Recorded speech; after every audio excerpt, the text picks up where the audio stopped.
అదేవిధంగా ఆనాడు మహిళలు 5 ఏళ్ళు మంత్రివర్గంలో మంత్రులు లేరు. మంత్రి అయినా, ఎంపీ అయినా, ఎమ్మెల్సీ అయినా, ఎమ్మెల్యే అయినా, ఏ పదవైనా కేసీఆర్ బిడ్డకు తప్ప ఇంకొక ఆడబిడ్డకి ఇచ్చిన పాపాన బోలే. కానీ మన ప్రభుత్వం వచ్చిన వెంబడే 2 ఆడబిడ్డల్ని మంత్రులను చేసినాం. అదేవిధంగా స్వయం సహాయక సంఘాలు పావులా వడ్డీ అన్నారు, సున్నా వడ్డీ అన్నారు. మీకు గుండు సున్నా పెట్టిండి అక్క. అక్కలందరూ ఈయన ఉన్నారు, సంఘంలో సభ్యులే కదా అక్క.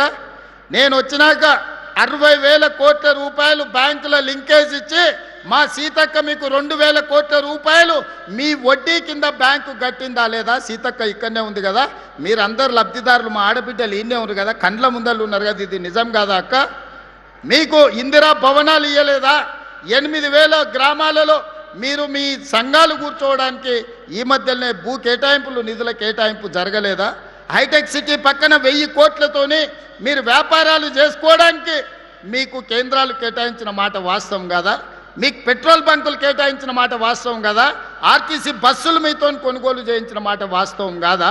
ఇవాళ సోలార్ విద్యుత్ ఉత్పత్తి చేసే ఆధిపత్యాన్ని మీకు ఇచ్చిన మాట వాస్తవం కాదా? ఇవాళ మహిళలు బడులలో పిల్లలకు, మా అక్కలు బట్టలు గుట్టే వచ్చి ఉంటారు పిల్లలకి ఈసారి బడి బట్టలు, అవునా అక్క? ఎప్పుడన్నా కేసీఆర్ ఉన్నప్పుడు గుట్టినరా? ఇవాళ మీకు శిక్షణ ఇవ్వడమే కాదు, కుట్టు మిషన్లే కాదు, 27 లక్షల మంది పిల్లలకు బట్టలు కుట్టే ఉపాధి ఈరోజు మా అక్కలకు, మా ఆడబిడ్డల చేతికి అప్పచెప్పి పెత్తనం మీకు ఇచ్చిన మాట వాస్తవం కాదా? ఇలా ఒకటొక్కటిగా మా ఆడబిడ్డల్ని ఆర్థికంగా నిలబెట్టాలి.